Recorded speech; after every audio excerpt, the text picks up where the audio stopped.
Hello, everybody. Thanks for joining us on another episode of the Dev Detour podcast. My name is Freddy P, and I'll be your host today. This podcast explores the realities of the software engineering career, where it leads, the challenges that we face, and whether or not it's truly a sustainable long term career path. Today, we're diving into the big question: why is software engineering treated so differently from the traditional careers like medicine or law or other skilled trades? And have we hit an innovation ceiling in software development? Now I'm going to move AI aside for a second because obviously there's a lot of room for innovation on AI and quantum computing, but I'm talking about like the traditional software engineers. When was the last time you met somebody who was working as a engineer quantum computers? Yeah, it really doesn't happen often, but you definitely meet a lot of Salesforce engineers. You meet a lot of um, maybe people who built on top of the LAMP stack, engineers, JavaScript engineers. I'm talking about that. That's kind of where I'm coming from as far as when talk about the software engineering career. So that's what I mean by have we hit the innovation ceiling? Because like where else is there? I mean, there was a time where we were just constantly releasing new technology, whether it be back in the '90s when most of the internet was static web pages, and then they came out with the Java applets to build in some interactivity into these web experiences, and then from there they started building out database driven web applications where it was more server side. Your logic was done on the server side through ASP or Cold Fusion or Java Server Pages or even Perl. And the logic was done on the server and it was sent to the client. You basically had dumb clients or thin clients at that point. And then, on and on as far as like, most of us have experienced that innovation. We remember a time when phones didn't have all these capabilities, when it really was just a phone. Whereas now, what we call a phone today is really just a computer in your hand. There was a time when a website or a web page didn't have video and it didn't have video capabilities. And then what do you know? Flash came around and said, we're going to consolidate all these video players into one platform, and we all got really excited. We all kind of relied on Flash to deliver these video experiences. And then e-commerce was a big innovation. Digital advertising, social media, of course, was a big innovation that we got really excited about and got behind. And then the smartphone. It was completely wide open. We started to maybe hit the ceiling, the web through the browser, but then once the phone became the device of choice for the consumers, man, we it just opened the floodgates. Man, we just had innovation after innovation, and it was great. It was great being a software engineer at that time. It was like it kind of became a nuisance because there was just so much. But lately, if it feels like if you were to be a new person coming into the industry and you wanted to be a mobile app developer, good luck. I'm rooting for you. I really am. But you have an uphill battle. You just have you have these FANG companies that are just have an army of engineers who, if you don't have a patent, then chances are your idea is going to be copied and they're going to hit the market before you. So so that's what I mean by like innovation is just kind of become stagnant because it's just becoming more and more difficult. The main concept I want to talk about today is the difference between software engineering versus other skilled professions. So unlike doctors and electricians and lawyers and plumbers, software engineers, we don't require licenses or any sort of formal education. Essentially need a laptop, an internet connection, and a brain, and Hopefully you have all 10 fingers, but that's really all you need. And a power source, of course. This makes tech very accessible, but it also leads to like an unpredictable job security and constant needing to update your skill set. In traditional fields, once you reach a certain level of expertise, you can practice for decades with minimal training. You can just do that job for your entire career, and maybe you'll have to train here and there on a new tool or a new approach. But for the most part, your fundamentals don't change. They stay relatively the same. But in tech, you're only as good as your last framework, man. It's unfortunate, but it's true. So this is probably why developers aren't treated like other skilled professionals. At least that's what I'm thinking. So there's no licensing. Anybody couldn't become a software engineer. The tech changes so fast too. You can be gainfully employed today and just the phone doesn't stop ringing. Uh, Maybe if you lose a contract or lose a job today, you have a new opportunity by the time you get to the car, or by the time you wake up the next morning. People are already calling you. However, you could become obsolete literally overnight. It's crazy. It's happened to me a few times where one day I'm get to choose where I would like to work, and then once a project ends, I notice that those opportunities are starting to dry up. So like it changes really quickly, and that doesn't really happen in other professions. Or at least it doesn't happen as fast. I'm sure there are folks who specialized in film, and then digital cameras came along, and they would say they had to retool, but it was definitely a slow, gradual transition. It wasn't literally overnight. Um, Another thing is like burnout and age discrimination. So other careers, they tend to value that experience. They tend to value how many years you have. Let's say if you are a plumber and you've been a plumber for 20 years, chances are you're a master at your craft, and that experience is valued. Not so much in tech. In tech, you're kind of expected to move into management or some type of lead role, and you are further and further away from the actual code. You're further and further away of the actual execution of the idea. You're more spending your time in meetings and creating design documents.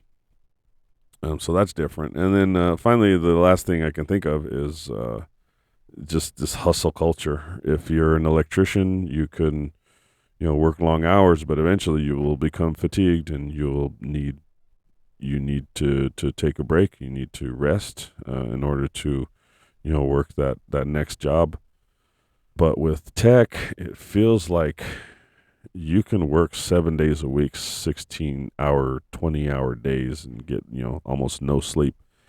And it's almost like something that you brag about personally, until of course you hit burnout, and then it ends up becoming a mistake that you maybe shouldn't have approached. But it's also expected. So if you land a contract, or if you work for a corporation, they want everything fast. They want everything done yesterday. So the expectation is you're working when you're not sleeping, and you're eating at your desk, and they want to try to bleed as much out of you as possible, which is why certain companies pay for your food, they pay for your dry cleaning, they shuttle you to and from your house, they'll do all these things because they want to keep you there, they want to keep you on site. And I get why. It tends to lower productivity and break concentration when you have to step away from your desk and walk to your car, or walk to the sandwich shop or the coffee shop, and across the street or down the street or whatever, and then you're waiting in line there, and you get your little sandwich and you eat there, and of course no work is being done because you're eating sandwich at the sandwich shop. Then you walk back to your office, or you drive back to your office, and that's not productive time. because you're, again, not at your desk. So that's why they give you a sandwich at the office, because hopefully, and most of us will walk back to our desk and eat that sandwich at our desk while we work. They're not dumb. They know exactly what they're doing. That sandwich is increasing productivity a great deal.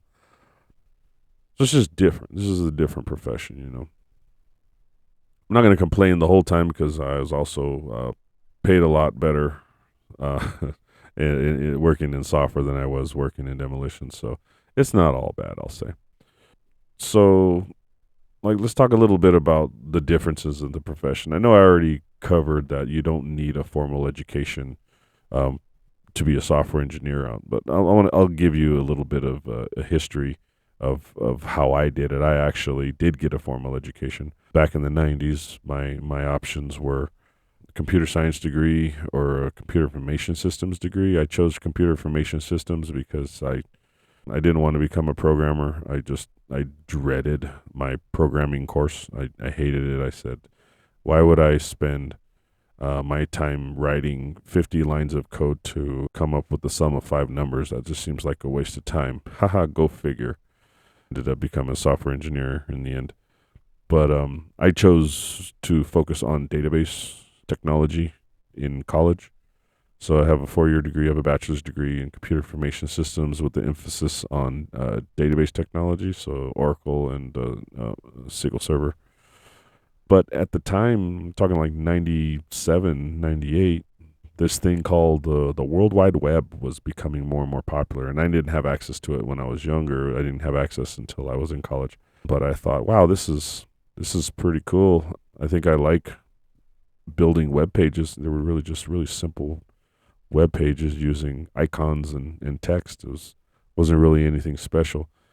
And I actually didn't take a class in web dev. I actually stole a book from the bookstore. It was called HTML Illustrated, and I went through that book in the computer lab, and I essentially taught myself how to build web pages and then eventually websites. Took an internship. Internship turned into a job.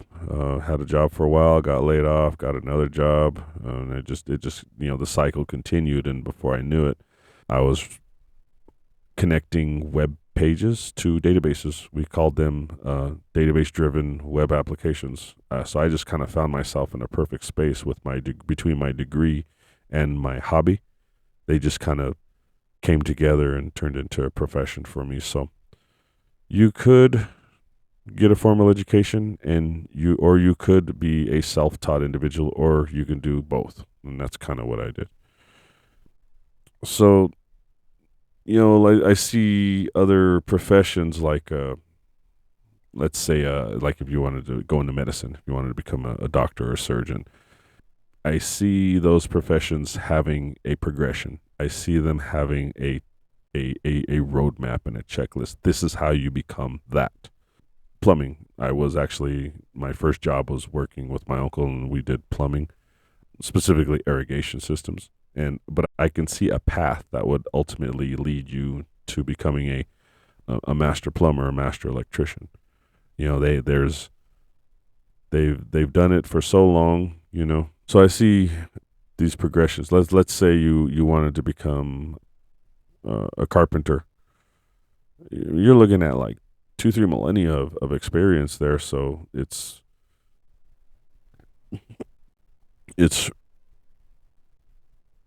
rational to think that there is a path that you can take to ultimately get to the stage where you're a master carpenter or electrician. There's a traditional route where you become an apprentice, and you start taking your classes, and then you work your 8,000 hours, and then you eventually move into a journeyman, and then you work your journeyman for a time, and then eventually you become that master electrician. But there's a progression there. Not so much with software engineering. It's some people come to it from traditional formal education, and some people read every book in the library. In the end of the day, it's really just practice. That's how you pick up these skills. Is you practice this software engineering skill set. So it's difficult to it's difficult for other people to appreciate how much work goes into it because everybody comes to it differently, and some people learn faster than others as well. So maybe that's why it's we're treated differently than other skilled professionals. Also, let's be honest. We get to sit at a desk inside AC heating versus other professions. I guess I can appreciate why we're treated a little bit differently, but it doesn't make it easy. It doesn't make it easy on us because, like I said, it seems like there's a shelf life for this profession. So, speaking of shelf life, I've noticed there hasn't been a lot of innovation lately, and I want to talk about that one too. It seems like for decades, the software development was a rapidly evolving field. I kind of brought that up earlier in the podcast. We were bringing groundbreaking innovations almost daily, but lately it seems like we're questioning whether or not we've plateaued a little bit. A couple things to consider is the paradigms that we use, the programming paradigms. So I remember a time when object-oriented programming was it. I think that was pretty much most of my career. Is once you understood object-oriented programming, you understood how to build everything. That was pretty cool. But then, of course, functional programming came along, and it kind of like dethroned object-oriented programming. And you know, who knows what's next when functional programming is deemed no longer the top of the stack. Then you have your tools and your frameworks.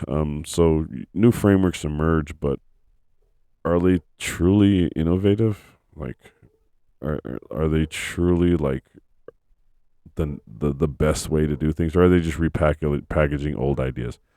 Case in point, I spend a lot of time in 3-tier architecture. So you have your front end, your back end, or your front end, your database, and your middle tier, or in some of it, I guess it graduated to MVC architecture.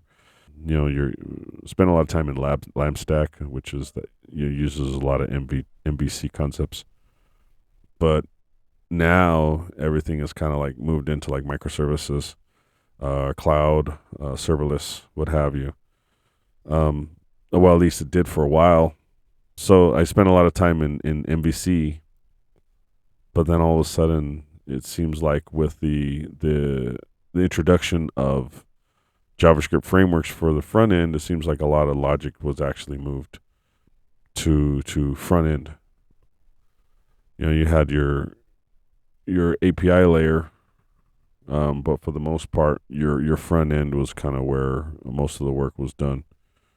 And then, of course, moving into like microservice architecture and cloud architecture, it's MVC is like old fashioned now. So you kind of had to kind of move on with the times. But lately, I see folks moving back to the paradigm of moving everything back to the server. So we had everything server based. All your logic was done on the server side, and you had your thin client, and then everything kind of shifted to these front end frameworks where most of your logic was done on the front end now, and your back end was really just serving data. And we retrofitted all of our applications to adapt to this new paradigm. And then now I see they're actually moving back. They're actually moving back to server side. So is that really innovative, or are they just kind of doing the same thing that I did 15 years ago, only they're doing it with JavaScript instead of PHP? Sure, I guess if that's innovation, I guess, but I expected more in 2025. Finally, we have AI and automation. Will AI eventually replace developers or just change the nature of the job? There's a lot of people who are nervous right now, thinking that AI is going to take your job, and it probably will take a certain job or a certain role. But chances are, it's just going to change. Our jobs are just going to change. We're definitely going to have to adopt this AI and automation because you don't want to be stuck doing things the old way. But I gotta say, it just feels like I'm not impressed anymore. And I used to be. I used to be impressed when a new phone would come out, and I'd say, "Wow, look at that! It does all this stuff now. It's getting lighter. It's getting thinner. The graphics are getting more impressive. Processor's getting faster, so you're able to actually experience like your games. Improved experience for your games, I'll say. But lately it's like, oh, a new phone just came out and there's like one more megapixel on the camera. Ooh, and I'm not a photographer. I don't know the difference, so I don't really care. Or the new one that came out and it has AI capabilities, and I'm like, well, what does that mean? And they're like, nothing yet because we don't have the infrastructure. But so it's like I don't care. So maybe we have hit the innovation ceiling, at least for the time. I'm sure something will happen and I'll be impressed again. Who knows? We'll see. So finally, I'll just kind of close this saying like the software engineering industry or career, it offers a high pay and flexibility, but it does lack a long term stability compared to these other fields. I'll say the job security, it's unpredictable versus medicine or the trades. Like you're pretty secure if you're in one of those fields. The work life balance, I'll say, is poor all around. It's just it, every trade has probably has a poor work life balance. I'm sure. The fact that we don't need a license adds to the unpredictability because anybody could come and make promises to your company and take your job, or let's say there's really no appreciation for how much you put into this profession because you don't have any type of license. I guess you can have certifications, and that's cool. Why not? I'd say it's still a good career if you're into like a high salary or remote work, and maybe even some flexibility. But I will warn you if you are looking at this profession that there's a high possibility of burnout, and part of that is you have to consistently learn new skills, new technology, and you also have to be ready for job instability. It doesn't feel good to wake up every morning and go to work wondering if today's going to be the day where they pull the rug out from under you. It does get to the point where sometimes you don't even want to get out of bed. So if you're in software, ask yourself, is this my long-term path or is it just a stepping stone? And more importantly, are we still driving true innovation or just refining what already exists? So that's it for today's podcast. I kind of ran along a little bit. Hopefully, I can cut some of this out so it's not so long. But thanks for tuning into the Dev Detour. Again, my name is Freddy P. What do you think? Has software development hit its peak, or is the next big innovation just around the corner? Is it AI? Is it automation? Is it quantum computing? Is there some new innovation regarding cloud computing? Are we going back to an old way of doing things? Let me know. Leave a comment. Connect with me online. Like and subscribe. And I'll see everyone on the next one. Thank you. Take care and God bless.